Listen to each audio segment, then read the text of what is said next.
सरस्वती नमस्तुभ्यं वरदे कामरूपिणी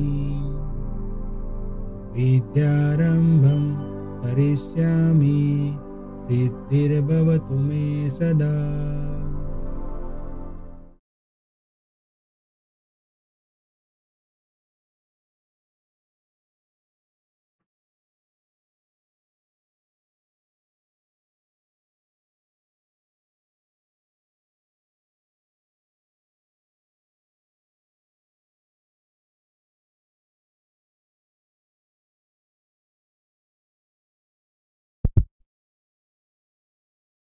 hello everyone, welcome to Mantra e-learning.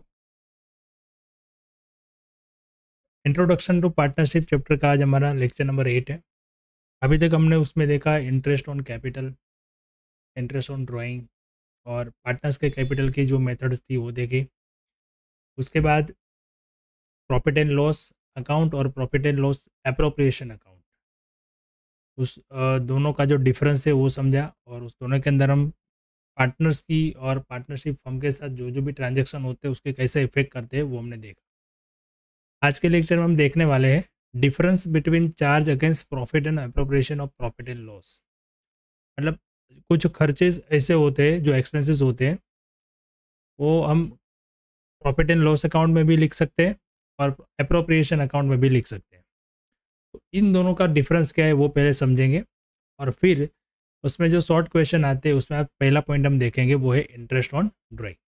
Drawing का इंटरेस्ट किस तरीके से हम कैलकुलेट करते हैं, ठीक है। तो चलिए आज का लेक्चर स्टार्ट करते हैं। सबसे पहले देखते हैं हम चार्जेस का डिफरेंस, उसके बाद देखेंगे इंटरेस्ट ऑन ड्राइंग।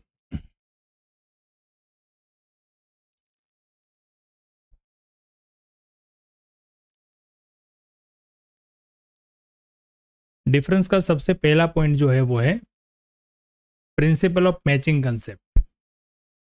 अगर हम चार्ज जो है वो अगेंस्ट प्रॉफिट यानी कि प्रॉफिट एंड लॉस अकाउंट में हम इफेक्ट करते हैं उसकी, यानी डेबिट या क्रेडिट जो भी इफेक्ट होती है चार्जेस की या तो फिर एक्सपेंसेस की, उसे हम अगर प्रॉफिट एंड लॉस में एंट्री करते हैं तो ये प्रिंसिपल ऑफ मैचिंग का कंसेप्ट जो है उस दोनों में हमें डिफरेंस यहाँ पे नजर आता है। कैसे? तो देखो, अगेंस्ट अब प्रॉफिट में जब करेंगे तो principle of matching concept is applicable. यहाँ पे प्रिंसिपल ऑफ मैचिंग का कंसेप्ट एप्लीकेबल रहेगा और एप्रोप्रिएशन अकाउंट में एप्लीकेबल नहीं रहेगा, क्योंकि एप्रोप्रिएशन अकाउंट जो है वो पर्टिकुलर पार्टनर्स के लिए है और प्रॉफिट एंड लॉस अकाउंट जो है वो फर्म का प्रॉफिट कितना है वो जानने के लिए हम बनाते हैं। वो फर्म का प्रॉफिट जब आ जाएगा उसके बाद वो प्रॉफिट के अंदर जो एडजस्टमेंट करने हैं, यानी कि interest on capital, interest on drawing, partners की सैलरी, बोनस वगैरह जो भी है वो हम अगर एप्रोप्रिएशन अकाउंट में इफेक्ट करते हैं उसकी, तो वो डिविजिबल प्रॉफिट के अंदर से वो उसका डिफरेंस होगा, यहाँ पे माइनस होगा। बट अगर हम उसको चार्ज करते हैं प्रॉफिट के अंदर सीधा ही, तो फिर वो प्रॉफिट एंड लॉस अकाउंट में डेबिट करना पड़ता है और वो जब आप वहाँ पे डेबिट करोगे तो उसका जो मैचिंग का कंसेप्ट है वो वहाँ पे अप्लाई होता है। इसीलिए हम वो सारी चीज़ें जो पार्टनर्स और पार्टनर्स के फर्म के बीच होती है वो सारी एंट्रीज के लिए या सारी ट्रांजेक्शन के लिए appropriation of profit and loss account prepare करते हैं, ठीक है। तो ये सबसे पहला उसका डिफरेंस है। उसके बाद है एंट्री। एंट्री यानी कि जो हम इफेक्ट करेंगे डेबिट क्रेडिट, तो अगर हम चार्ज अगेंस्ट प्रॉफिट करते हैं यानी कि charge against profit is recorded at the debit side of profit and loss account, वो सारी चीज़ें वो हम प्रॉफिट एंड लॉस अकाउंट में डेबिट साइड लिखेंगे।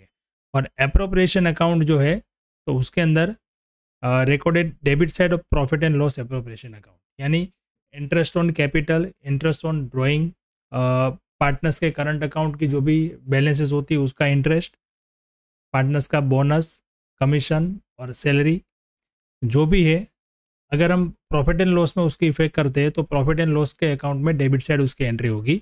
और अगर एप्रोप्रिएशन ऑफ प्रॉफिट पे हम चार्ज करते हैं तो उसका एप्रोप्रिएशन अकाउंट के अंदर वो डेबिट साइड इसकी एंट्री रहेगी। दोनों तरीके से देखा जाए तो यहाँ पे इफेक्ट जो होता है वो प्रॉफिट पे ही होता है, बट डिफरेंस क्या है, अगर आप प्रॉफिट पे इफेक्ट करते हो उसकी तो प्रॉफिट एंड लॉस में एंट्री रहेगी और डिविजिबल प्रॉफिट जो है वो हमें प्रॉफिट एंड लॉस अकाउंट से ही मिलेगा। और सीधा वो पार्टनर्स के अंदर, पार्टनर्स के बिटवीन डिवाइड हो जाएगा। और अगर हम अप्रोप्रिएशन का कंसेप्ट लेकर चलते हैं तो प्रॉफिट एंड लॉस अकाउंट तक हम का जो प्रॉफिट है वही फाइंड करेंगे, वो प्रॉफिट को हम ट्रांसफ़र कर देंगे profit and loss appropriation account में, और जितनी भी ये पार्टनर्स और पार्टनरशिप फर्म के अंदर जो भी ट्रांजेक्शन है, इंटरनल ट्रांजेक्शन जिसे बोलते हैं, वो सारी एंट्रीज हम वहाँ पे करेंगे। तो चार्ज के अंदर एक खाली डिफरेंस यही है कि अगर हम प्रॉफिट पे चार्ज करते हैं तो ये सारी जो एंट्री है वो सब हम प्रॉफिट एंड लॉस अकाउंट में डेबिट सेट करेंगे। अगर हम एप्रोप्रिएशन पे चार्ज करते हैं तो एप्रोप्रिएशन अकाउंट में डेबिट करेंगे। अब टाइमिंग कौन सा है, मतलब कब से ये रिकॉर्ड करना है, तो अगर हम चार्ज अगेंस्ट प्रॉफिट करते हैं तो in all circumstances irrespective of profit और loss full amount is recorded. And appropriation में देखा जाए तो only in circumstances of profit appropriation is recorded, no recording in case of loss. अगर देखो प्रॉफिट पे ही हमें चार्ज करना है तो उसमें प्रॉफिट है या लॉस वो हमें देखना नहीं है, सीधी डेबिट साइड हमें एंट्री कर देनी है। बट अगर appropriation of profit and loss में हमें चार्ज करना है तो अभी यहाँ पे देखा जाएगा पहले प्रॉफिट है कि नहीं है। प्रॉफिट है तो ही पार्टनर्स को कैपिटल पे इंटरेस्ट दिया जाएगा, अगर प्रॉफिट नहीं है तो नहीं देंगे। इंटरेस्ट ऑन कैपिटल का जो हमने इसके पहले जो कंसेप्ट सीखा था उसके अंदर ये था, वहाँ पे 3 ऑप्शन थे अलग अलग।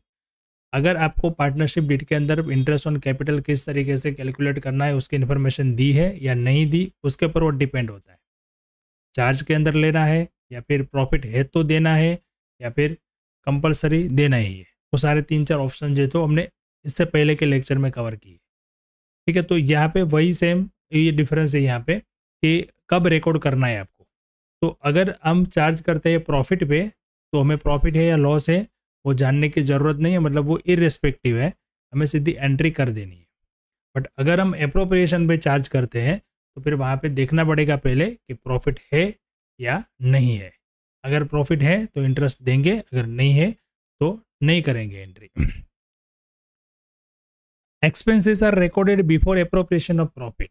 अगर हम प्रॉफिट पे चार्ज करते हैं तो जो भी एक्सपेंसेस है वो सब हम बिफोर एप्रोप्रिएशन, मतलब जब प्रॉफिट डिवाइड करेंगे पार्टनर्स को उसके पहले ही सारी एंट्री हम यहाँ पे एक्सपेंस सारे रिकॉर्ड कर लेंगे। और एप्रोप्रिएशन पे जब चार्ज करेंगे तो appropriation of profit of all expenses, appropriation उसके बाद रहेगा, appropriation of profit of all expenses.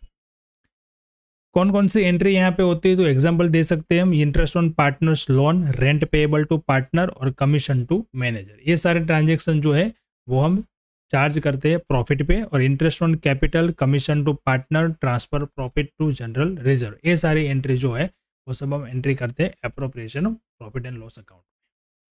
तो कुछ इस तरीके से चार्जेस का जो भी था यहाँ पे, अगर हम प्रॉफिट पे करते हैं या फिर एप्रोप्रिएशन ऑफ प्रॉफिट पे करते हैं तो ये 3-4 जो डिफरेंसेस थे वो आपको याद रखना है। इसको आपको खाली प्रैक्टिकली थियोरिकली याद रखना है, प्रैक्टिकल इसके क्वेश्चन आपके सिलेबस के अंदर नहीं। अगर आपको क्वेश्चन आ सकते हैं तो थियरी में ही इसके क्वेश्चन आएंगे, इसको प्रैक्टिकल में आपका कोई क्वेश्चन इस चैप्टर में नहीं है। तो आपको इस सिलेबस के हिसाब से आपको इतना ही खाली डिफरेंस ही याद रखना है, उसको प्रैक्टिकली हम यहाँ पे कवर नहीं करते। ठीक है, चलिए अब इस चैप्टर से आपको जो भी क्वेश्चन आने वाले हैं एग्जाम के अंदर उसमें से ज़्यादातर जो है वो 2 या 3 मार्क्स का क्वेश्चन आने वाले हैं। यानी कि अभी तक जो भी हमने पार्टनरशिप के अंदर देखा, पार्टनरशिप की जो भी क्लोजेस थी वो देखे, पार्टनरशिप एक्ट के हिसाब से पार्टनरशिप डीड देखी, पार्टनरशिप डीड के अंदर जो भी इंपॉर्टेंस जो भी डिटेल्स में हमें लिखना था वो देखा। उसमें 3-4 चीज़ इंपॉर्टेंट थी, वो थी interest on capital, interest on drawing, profit sharing ratio और पार्टनर्स की लोन का इंटरेस्ट। अब ये सारी जो चीज़ें हैं उसकी इफेक्ट पार्टनर्स और पार्टनरशिप फर्म के अंदर इंटरनली किस तरह से होती है वही हमें इस चैप्टर में देखना है। तो ये 3-4 पॉइंट जो भी हमने अभी देखे वो सारे कैलकुलेशन के आपको क्वेश्चन जो है वो 2 या 3 मार्क्स से इसमें कवर होते हैं। उसके बाद बड़े क्वेश्चन भी है जहाँ पे हमें पार्टनर्स के कैपिटल अकाउंट तैयार करना है और profit and loss appropriation account तैयार भी करने हैं। बट वो बड़े क्वेश्चन जो है वो आपको इस चैप्टर से एग्जाम में नहीं आते। बट इसके बाद का जो चैप्टर है final accounts of partnership firm, उसमें हमें एक पार्ट के तरीके से वो हमें तैयार करने के लिए इसमें हम प्रैक्टिस कर लेंगे उसकी। ठीक है, तो जो भी पॉइंट हमने यहाँ पे आगे देखे थे उसमें से आप पहला टॉपिक आज हम शुरू करते हैं और वो है इंटरेस्ट ऑन ड्राइंग। हम एक एग्जांपल लेके ही पहले चलते हैं इसमें। देखो सबसे पहला एग्जांपल है, Hiral withdraw ₹500 in the beginning of every month if 10% per annum interest is chargeable on drawings, determine annual drawings and interest on drawing। यहाँ पे हमें इंफॉर्मेशन दी है, हिरल नाम का एक पार्टनर जो है वो partner every month at the beginning 500 rupees का विड्रॉ मतलब ड्राइंग करता है। उसको 10% के एनुअल रेट के हमें इंटरेस्ट कैलकुलेट करना है ऑन ड्राइंग, और उसका एनुअल ड्राइंग कितना है और एनुअल इंटरेस्ट ऑन ड्राइंग कितना आएगा वो हमें यहाँ पे कैलकुलेट करना है। अब सिंपल सी कैलकुलेशन है, यहाँ पे हम इसको पहले बेसिक समझे तो ये है कि 500 रुपीज़ का पर मंथ जो ड्राइंग है तो 12 मंथ का यानी कि एनुअल कितना हो जाएगा 6000, और इंटरेस्ट रेट जो 10% है तो सीधा उस पर हम 10% कर लेंगे तो कितना हो जाएगा 600। यहाँ पे सिंपल हमें कैलकुलेशन वही समझ में आती है। देखो इस तरीके से हम कह सकते हैं यहाँ पे 500 जो है पर मंथ, ठीक है, तो उसको मल्टीप्लाई बाय 12 कर लेंगे तो हो जाएगा 6000, और इसका 10% यहाँ पे रेट दिया है तो ऐसे करें तो 600 हो जाएगा। पर ये कैलकुलेशन सही नहीं है क्योंकि यहाँ पे 500 जो है ना वो एवरी मंथ ड्राइंग है। अगर एक साल का 6000 ड्राइंग है, हमें कौन से डेट को ड्राइंग किया है वो नहीं बताया होता तो हम सीधा इस तरीके से कैलकुलेट करके 600 लिख सकते हैं। बट यहाँ पे पर्टिकुलर डेट हमें बताई गई है कि हर महीने फर्स्ट डेट को यानी कि बिगिनिंग ऑफ एवरी मंथ उन्होंने 500 का ड्राइंग किया है। तो इसको समझने के लिए पहले हम ये देखते हैं, एक फॉर्मूला हम समझते हैं पहले, वो फॉर्मूला यूज़ करेंगे तो हम सीधा कैलकुलेशन यहाँ पे कर सकेंगे। चलो पहले यहाँ पे मैं आपको कैलकुलेशन करके दिखा देता हूँ, फिर वो फॉर्मूला किस तरीके से है वो उसका कंसेप्ट हम समझते हैं। देखो टोटल एनुअल ड्राइंग कितना आएगा, तो जैसे मैंने यहाँ पे कैलकुलेशन की 500 पर मंथ इंटू 12 मंथ यानी कि 6000। अब ये फॉर्मूला है, जब आपको कोई भी क्वेश्चन में ये डिटेल दिया है बिगिनिंग ऑफ एवरी मंथ ये वर्ड यूज़ किया है तभी आपको ये फॉर्मूला यूज़ करनी है। बिगिनिंग हो सकता है, at the end of every month हो सकता है, 15th date of every month हो सकता है, बराबर। ये तीन ऑप्शन में से कोई भी आ सकता है। ज़्यादातर बिगिनिंग और एट द एंड ही आता है, बट 15th डेट भी आ सकता है। कभी ऐसा भी आ सकता है कि क्वार्टरली वो विड्रॉ करता है, क्वार्टरली मतलब कि हर 3 महीने, बराबर। हाफ ईयरली वो भी हो सकता है। बट यहाँ पे दो कंडीशन है, एक तो टाइम जो है वो पूरे साल में एक ही रहना चाहिए, एट द बिगिनिंग तो एट द बिगिनिंग ही होना चाहिए, बराबर। एट द एंड तो एट द एंड ही होना चाहिए, एट द 15th डे तो वो 15th डे ही होना चाहिए हर मंथ में। क्वार्टरली है तो वो क्वार्टरली भी एक कोई डेट फिक्स होना चाहिए, और मंथली या क्वार्टरली जो भी ड्राइंग की अमाउंट है वो भी एक ही होनी चाहिए, तभी हम ये फॉर्मूला यूज़ कर सकेंगे। अगर वो नहीं है तो फिर हमें नॉर्मली जैसे कैलकुलेशन करते वैसे इंटरेस्ट की कैलकुलेशन करना है, ठीक है। तो चलिए समझते हैं पहले ये फॉर्मूला क्या है। आई आई यानी इंटरेस्ट है,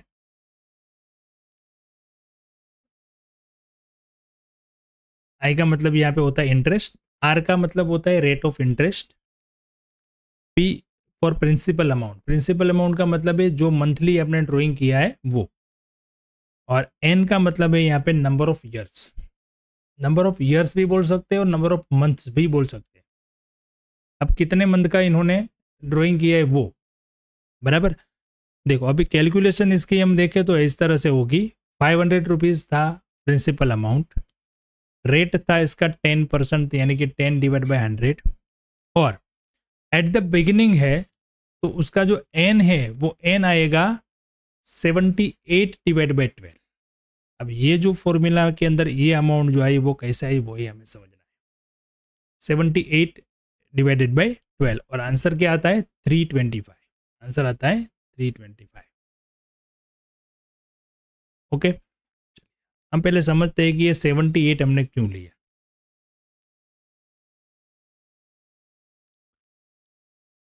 देखो यहाँ पे हमें बताया गया था कि फर्स्ट डे को हम ड्राइंग करते हैं। तो देखो फर्स्ट यानी कि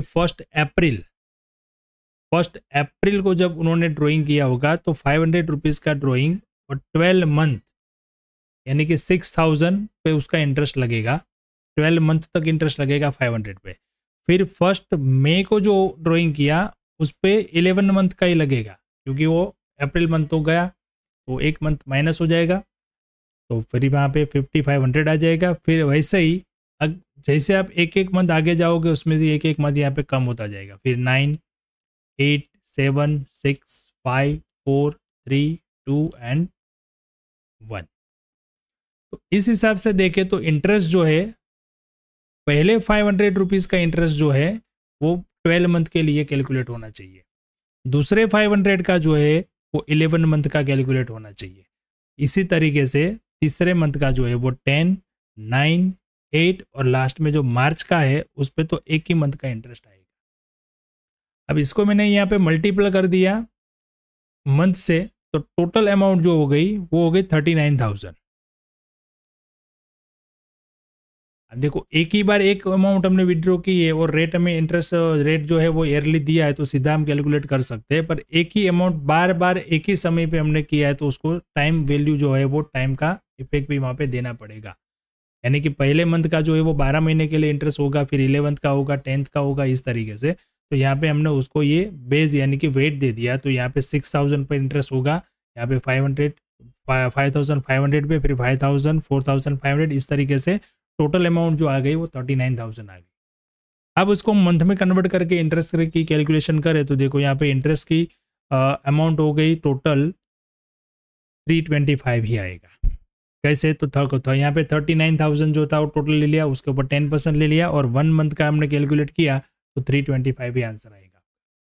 दूसरी तरीके से इसके हमने फॉर्मूला के हिसाब से किया तो फॉर्मूला के हिसाब से इस तरीके से होगा, यहाँ पे आ गया 78 डिवाइड बाई 12, बट यहाँ पे मैंने अमाउंट कौन से लिए, मंथली जो अमाउंट थी वो, तो भी इसका आंसर आएगा 325। अब देखो ये कैलकुलेशन करने के लिए मुझे ये 12 महीने का ये कैलकुलेशन करना पड़ेगा। इससे इजी वाला ये है कि हम इसका फॉर्मूला यूज़ करें। अब ये 78 कहाँ से आया, तो देखो यहाँ पे आप मंथ जो है वो मंथ का आप टोटल करोगे इसका तो वो हो जाएगा 78, इसलिए हमने यहाँ पे 78 लिया। अब ये कंसेप्ट आपको इसलिए समझना है कि अगर आपको एग्जाम के अंदर कोई भी डेट आए, यानी कि एट द बिगिनिंग बोले या एट द एंड, देखो अब एट द बिगिनिंग हुए तो पहले मंथ का जो है वो कितने मंथ का इंटरेस्ट होगा 12, और एंड हो जाएगा डेट तो क्या होगा 11 मंथ का। एंड यानी कि अप्रैल का 30 डेट में हमने ड्राइंग लिया तो अप्रैल मंथ का इंटरेस्ट नहीं आएगा, मई मंथ से मार्च तक का इंटरेस्ट आएगा तो 11 मंथ होगा। उसी तरीके से देखो अब एक एक मंथ कम होता जाएगा, लास्ट में यहाँ पे देखते हैं हम कि 1 मंथ का इंटरेस्ट आएगा और यहाँ पे 0, 31 मार्च को जो ड्राइंग लिया उस पर कोई इंटरेस्ट आएगा ही नहीं क्योंकि लास्ट डेट है। तो यहाँ पे मंथ की कैलकुलेशन कर ले तो मंथ की कैलकुलेशन आ जाती है, देखो एट द बिगिनिंग थी तो कितना आया 78 और एट द एंड था तो कितना आया 66। अब अगर आपको 15th डे दिया है, 15th डेट को आपने ड्राइंग किया है तो पहले मंथ जो है यहाँ पे वो 11.5 हो जाएगा, हाफ मंथ आ जाएगा पहला मंथ और बाकी के 11 मंथ कंप्लीट। इसी तरीके से हम एक एक माइनस करते जाएंगे तो 10.5, 9.5, 8.5 और लास्ट में क्या आ जाएगा 0.5। तो उसका टोटल क्या आएगा, अब देखो यहाँ पे फर्स्ट मंथ फर्स्ट डेट को था तो 78 हुआ, एंड था तो 66 हुआ। अब 78 माइनस हम 66 कर लें तो कितना आ जाएगा 12। अब यहाँ पे 15th डे पे आ जाएगा तो यहाँ पे हमें माइनस करना पड़ेगा 6, यानी कि 78 से हम 6 अगर माइनस कर ले तो 72, आपका ये आ जाएगा 72। बस ये 3 आपको फिगर जो याद रखने हैं, यानी कि आपको अगर एट द बिगिनिंग बोला है तो 78 आएगा, 15th डे है तो 72 और एट द एंड है तो 66। तीनों में 6 का डिफरेंस है। ठीक है, तो ये 3 आप याद रख लो या फिर एक कैलकुलेशन समझ लो, आपको कोई भी डेट अगर आती है तो आप वो कर सकते हैं। बराबर। जैसे मैंने बोला कि क्वार्टरली बोला है, तो क्वार्टरली बोला है तो मतलब ड्राइंग कब होगा, क्वार्टर कब होता है, 3 मंथ का एक क्वार्टर होता है, अप्रैल मई और जून। अगर मान लो कि 30 जून को हम ड्राइंग करते हैं तो 30 जून यहाँ पे आ गया। अब कितने मंथ का यहाँ पे 30 जून को जब हमने ड्राइंग लिया कोई भी, तो उसके ऊपर कितने मंथ का इंटरेस्ट लगेगा, 3 मंथ तो चले गए, 9 मंथ का इंटरेस्ट लगेगा। फिर वैसे ही जो है उसके बाद अप्रैल में जून, फिर उसके बाद जुलाई अगस्त सितंबर, यानी कि यहाँ पे, तो अब उसके बाद देखो कितने मंथ रह गए, 6 मंथ। उसके बाद यहाँ पे 3 मंथ, फिर इसके यहाँ पे बाद 0, फिर इसका टोटल जोड़ लो तो वो आ जाएगा अगर क्वार्टरली दिया है तो। बट आपको at the level of HSC यानी कि 12th के लेवल पे आपको यही आता है, बिगिनिंग, कभी कभी 15th डे वाला पूछ लेते हैं और कभी मतलब एंड वाला, ज़्यादातर जो है वो बिगिनिंग और एंड वाला आता है। ठीक है, तो आपको समझ में आ गया होगा फॉर्मूला कैसे बनी है, बराबर। अब ये इंपॉर्टेंट एक आपको याद रख लेना है और लिख लेना है नोट्स में अपनी। If drawing is done in the beginning of every month, interest will be calculated for 78 month, यानी कि 78 डिवाइड बाई 12 आ जाएगा एन की जगह पे, और एट द एंड दिया है तो 66 डिवाइड बाई 12 आ जाएगा। ठीक है, अब इस तरीके से क्वेश्चन जो भी एक्सरसाइज में आपको फर्स्ट चैप्टर में दिए वो आपको सॉल्व करने हैं, और ये कंसेप्ट जो भी हमने समझा यहाँ पे वो आपको एक कैलकुलेशन में ध्यान में रखना है, और कैलकुलेशन आपको करती है प्रैक्टिकल, आपको उसको प्रैक्टिस कर लेना है। ठीक है, चलिए नेक्स्ट लेक्चर में हम उससे इसके दूसरे यानी कि इंटरेस्ट ऑन कैपिटल के सम या फिर प्रॉफिट शेयरिंग रेशियो के सम के लिए नेक्स्ट लेक्चर में मिलते हैं। ठीक है, thank you and have a good day.